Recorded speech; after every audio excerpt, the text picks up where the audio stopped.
दामा शेठ ने ऊंची आवाज में कहा, क्यों कर रहे हैं? क्या अब ये भी बताना पड़ेगा? दाढ़ी मूछ निकल आई है पर अक्ल तिल्ले भर की भी नहीं होगी। ओटसूर देवालय गाठायचं आणि हातात वीणा आणि चिपट्या घेऊन देव देव करत बसायचं हे चांगलं आहे काय? जब देखो मुंह उठाकर मंदिर चल देता है, वीणा और खड़ताल से चिपक कर देव देव रटता रहता है। क्या हर समय यूं विठ्ठल विठ्ठल करने की भी कोई तुक है? आम्हाला का देवभक्ती नको आहे? आम्हीही देवाचं केलंस की पण प्रपंच संभाळून। क्या हमें देवभक्ति नहीं चाहिए? क्या हमको नहीं है? हमने भी खूब पूजा पाठ व्रत उपवास किए, भोग लगाए, लेकिन प्रपंच संभाल कर सारी जिम्मेदारियां निभाते हुए विठ्ठल की भक्ति की। तेरी तरह नहीं, दीन दुनिया भुलाकर सबसे कन्नी काट कर हर समय भक्ति की नौटंकी करते रहना।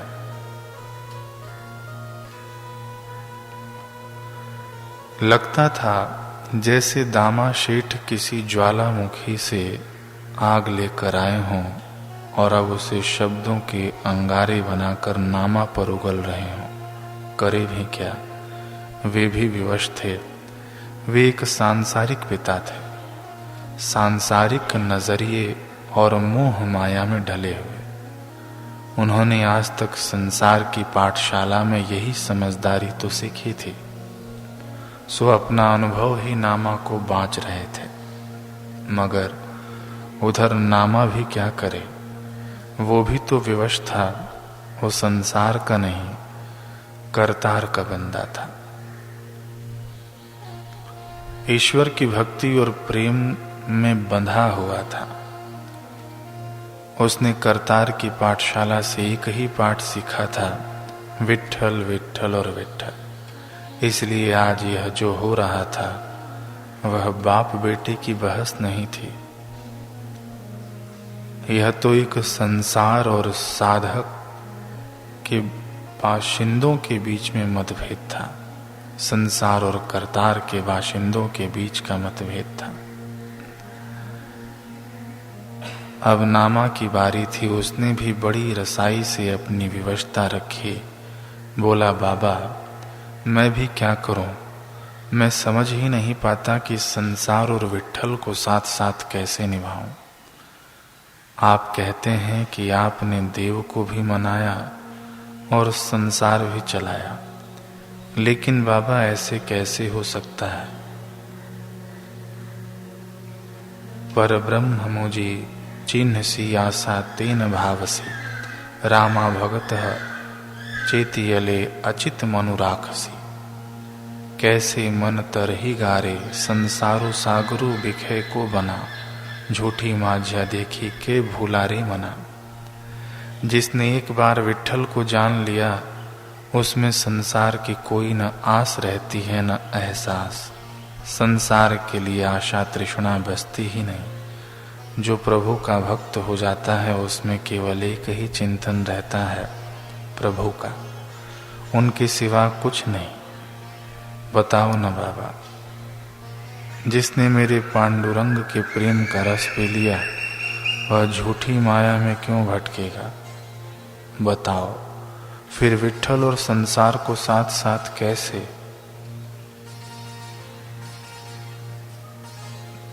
पिता दामा शेठ गरजते हुए बोले, अगर दोनों को एक साथ नहीं निभा सकता तो विठ्ठल को छोड़ दे। तूने विठ्ठल के वैकुंठ में अवतार नहीं लिया है, इस संसार में जन्म लिया है।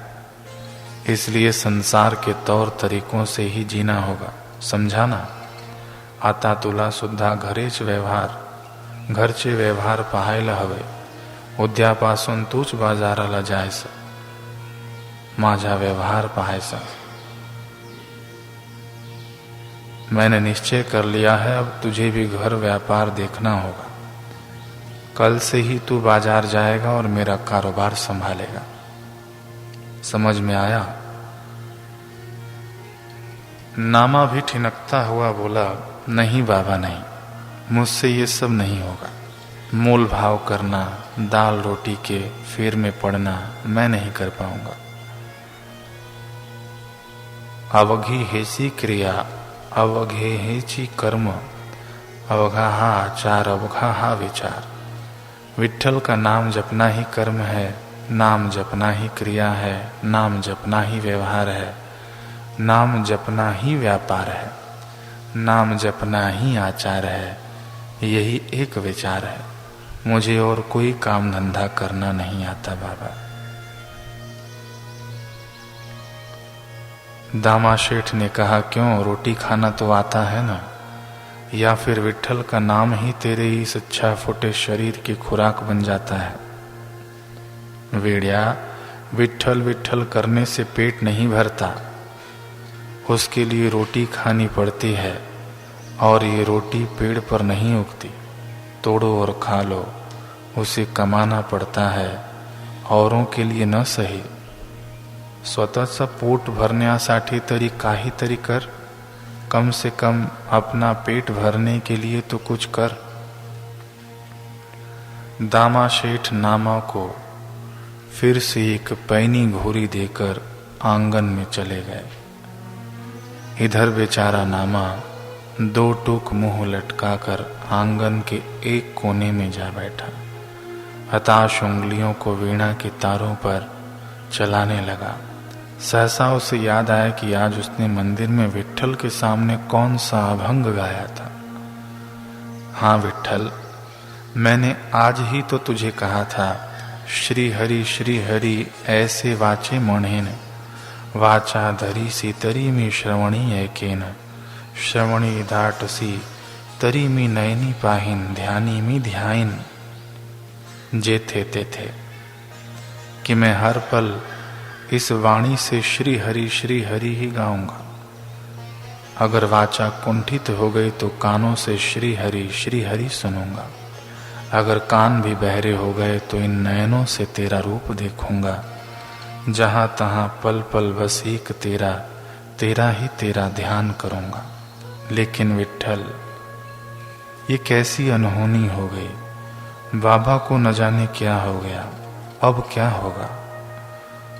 श्री हरि की जगह कपड़ों का कारोबार, इस मुख से लक्ष्मीपति नहीं लक्ष्मी का जप होगा। कानों में दिन भर बाजारी शोर और मूल भाव की आवाजें सुनाई देंगी। आंखों के सामने होगा सूती रेशमी मोटे झीने कपड़ों का ढेर। हे भगवान, हे विठ्ठल, हे पांडुरंग, हे माधव, ये मैं कहां फंस गया। एकाएक नामा के कानों में दामा शेठ की फिर से आखिरी फटकार गूंज गई, अपना पेट भरने के लिए कुछ कर। नामा का ध्यान अपने पेट की तरफ चला गया। उसने ढोलक की तरह उसे जोर से बजाया, फिर दोनों हाथों से अपने पेट को पकड़कर खरी खोटी सुनाने लगा।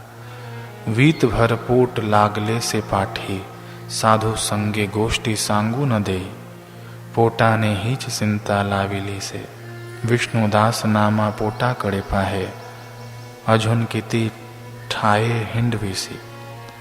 हाय रे पेट, तूने तो मुझे अपने चक्कर में फंसा ही डाला। छोटा सा तू है और मेरी पीठ से आ लगा। अब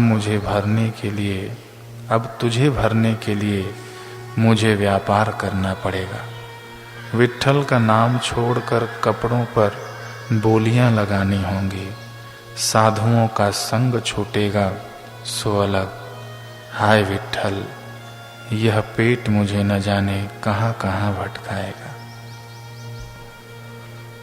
कि दामा शेठ ने बालक नामा को कल से कारोबार संभालने के लिए कहा। नामा चिंतित है। अगले दिन की सुबह खिली, साथ ही नामा के जीवन का नया अध्याय भी खुला। विट्ठल के भक्त के लिए आज दुनियादारी का फंदा तैयार था। नामा को अभी से ही गर्दन में घुटन महसूस होने लगी थी। तड़के ही वह जना के पास गया और अपने मन का डर उससे साझा किया। नामा कहता है कि जना, तू तो जानती ही है, मैंने बचपन से सिर्फ अपने पांडुरंग से ही लेना देना रखा है। अब उसे छोड़कर संसार के लेन देन में मैं कैसे फंसूं? मुझसे ये सब न होगा। एक भक्त को भक्त हृदय ही समझ सकता है। सांसारिक भाषा में कहा जाए तो जिसे खुद नशे की लत लगी हो, वही दूसरे नशेड़ी के शौक से हमदर्दी रखता है। जना के पास ऐसा ही भक्त हृदय था, या यूं कहें कि उसे नामा जैसी ही विट्ठल की लत लगी हुई थी, इसलिए वह नामा के दर्द से हमदर्दी रख पा रही थी। जब नामा से बाजार व्यापार, कपड़ा खरीदने बेचने आदि की बातें सुनी तो वो भी तनिक चिंतित हुई, लेकिन फिर भी खुद को संभाल कर नामा को संभालने की कोशिश करने लगी। बातों बातों में उसने नामा को बड़ा ही शक्तिशाली मंत्र सौंप दिया। नामा को कहती है दमा,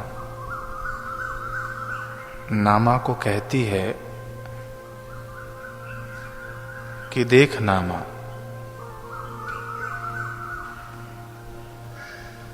विट्ठल की भक्ति तेरे अंदर है, संसार का बाजार तेरे बाहर है, दोनों अलग अलग दायरे हैं। इसलिए तू मन से विट्ठल को प्यार कर और हाथ पांव से बाजार का व्यापार कर।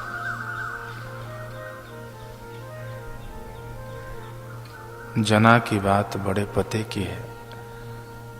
नामा ने कहा, वाह जना, बात तो तूने बड़े ही पते की है, पर मैं यह कला कहाँ से लाऊं? विट्ठल का नाम कीर्तन करता हूँ तो हाथ पांव ताल देने के सिवाय कुछ और नहीं कर पाते। हाथ पांव से कुछ करता हूँ तो विट्ठल के नाम स्मरण में चूक हो जाती है। जना, दोनों में मेल बिठाना नहीं जानता मैं। नामा और जना दोनों बेबस थे, दुविधा में थे। दोनों ही ये लाचारी बड़ी स्वाभाविक सी है, यह जानते थे। कर से कर्म करो विधि नाना, चित राखो जहाँ कृपा निधाना। सुनने में तो यह दोहा बड़ा सुंदर और मार्मिक है, लेकिन इस कला को निभाना उतना ही दुष्कर है, कठिन है। यह कला तो तभी आती है जब जीवन में कोई ऐसा तत्वदर्शी सद्गुरु आए जो नाम सुमिरन का ऐसा तरीका बताएं जो इंद्रियों से परे हो, जिसमें जिह्वा, हाथ पांव आदि इंद्रियों की कोई भूमिका न हो। जल्दी ही नामा के जीवन में ऐसी कला सिखाने वाले आत्मा के सच्चे साथी का पदार्पण होगा। तब नामा दुविधा में नहीं उलझेगा, बल्कि जगत को इस कला का गुर सिखाएगा। खैर, फिलहाल अभी तो बारी मूल भाव के गुर सीखने की थी। अचानक आंगन में जोरदार बिगुल बजा। यह बिगुल दामा शेठ की पुकार थी, जो अपने बेटे की जिंदगी में एक नए मोड़ का उद्घाटन कर रही थी। नामा, हो नामा, इकडे लौकर ये, तुझे सारा माल दिखा दूं और उसका मूल भाव भी बता दूं, जल्दी बाहर आ। दामा शेठ दो बड़ी बड़ी गठरियां हाथ में लिए आंगन के बीचों बीच खड़े थे। नामा हल्के से पांव पटकते हुए पिता के पास पहुंचा और बेमन से चौकड़ी मारकर बैठ गया। दामा शेठ बेटे के उखड़े उखड़े हाव भावों को समझ रहे थे, लेकिन साथ साथ उन पर नजर अंदाजी की झाड़ू भी लगा रहे थे। उन्होंने तुरत फुरत दोनों गठरियां खोली और एक एक कपड़ा उठाकर उसका मोल बताने लगे। देख नामा, यह सूती कपड़ा है, इसका मोल लगाना 2 आने। कोई ज्यादा ना नुकर करे तो आधा आने कम कर देना। यह देख, यह है रेशम, इस पर हाथ का हल्का काम भी कर रखा है, इसे लगाना 5 आने। इसमें चौथाई आना भी कम नहीं। यह है मिलावटी रेशम। दामा शेठ बताए जा रहे हैं। इस मूल भाव के चक्कर में तो नामा का सिर चकरा उठा। सांसें कपड़ों के तानों बानों में जकड़ी जाने लगी। बिना उठाए ही नामा को गठरियों का बोझ छाती पर महसूस होने लगा। करीबन आधे घंटे तक दामा शेठ की कक्षा चली। अपने हिसाब से तो उन्होंने इस लंबे लेक्चर में नामा को एक पक्का व्यापारी बना डाला था, लेकिन हमारा नामा व्यापार का कौन सा नया गणित रचेगा, यह तो बाजार चलकर ही पता चलेगा। चलिए हम भी नामा की बैलगाड़ी के साथ चलते हैं, जिसमें उसने कपड़ों की सारी गठरियां, खाने का डिब्बा और खुद को लाद लिया है, और चुपके से पिता की नजर से बचाकर अपनी वीणा और खड़ताल भी रख लिया है। इधर बैलगाड़ी के पहिए घूमे, उधर नामा का मन विट्ठल की ओर घूम गया। हाथों ने कस के वीणा और खड़ताल थाम लिए। शुरू हुआ हरि नाम का सतत कीर्तन। विट्ठल विट्ठल विट्ठला, पांडुरंग विट्ठला। मीलों की राह आंख झपकते ही कट गई। हल्की हल्की सरसराहट नामा को अपने कानों में सुनाई देने लगी। वह सरसराहट कुछ देर में तेज शोरगुल में बदल गई। यह शोर मंडी की पहचान था। यहाँ ऊंची ऊंची बोलियां लगाई जा रही थीं। कहीं गाय बैलों की रंबाहट थी, तो कहीं चरखों और पहियों की खरखर, कहीं कुल्फी वाले की घंटियों की टनटन, तो कहीं ग्राहकों और दुकानदारों की अनबन। सच में ये बाजार क्या था, कारोबार का अखाड़ा था। भक्त नामा ने बिना जीत की मनशा लिए इस अखाड़े में कदम रखा है। अपना सारा सामान पिता के बताए हुए स्थान पर उतार दिया। फिर एक एक करके पूरा पिटारा खोला। अलग अलग कपड़ों की अलग अलग ढेरियां बनाई। पिता के कहे अनुसार कुछ कपड़ों को रस्सी बांधकर उसके ऊपर टांग दिया, ताकि वे लहरा लहरा कर ग्राहकों को पास बुलाएं। इस तरह सज गई नामा की दुकान। अब बारी थी ऊंची ऊंची आवाजें लगाने की। इसके लिए नामा सारी ढेरियों और कपड़ों के बीच आसन लगाकर बैठ गया। दामा शेठ ने समझाया था कि बोलना, सूती रेशमी मुलायम चमकदार कपड़े ले लो, हरे गुलाबी नीले पीले कपड़े ले लो, आओ आओ सस्ते में खरा सौदा कर लो। यूं तो नामा को ये सारी पंक्तियां अच्छे से याद थी, लेकिन इन्हें बोलने के लिए न गला न मन न बुद्धि साथ दे रही थी। आखिर जिस वाणी को हरी हरी करने के लिए तराशा गया था, वह सूती रेशमी कपड़ों की बोलियां कैसे लगाए, जिसका मन सिर्फ एक श्याम सुंदर के रंग रूप पर रीझने के लिए बना था। भला वह हरे गुलाबी चमकदार कपड़ों को सुंदर कैसे आके, और जो आया ही था पांडुरंग की भक्ति का प्रसार करने, वह कपड़ों के व्यापार का खरा सौदा कैसे बताए। बड़ी कश्मकश थी, घोर कश्मकश। लेकिन भक्त ज्यादा देर तक नहीं उलझा। उसने भरे बाजार में अपनी एक अलबेली पुकार उठाई।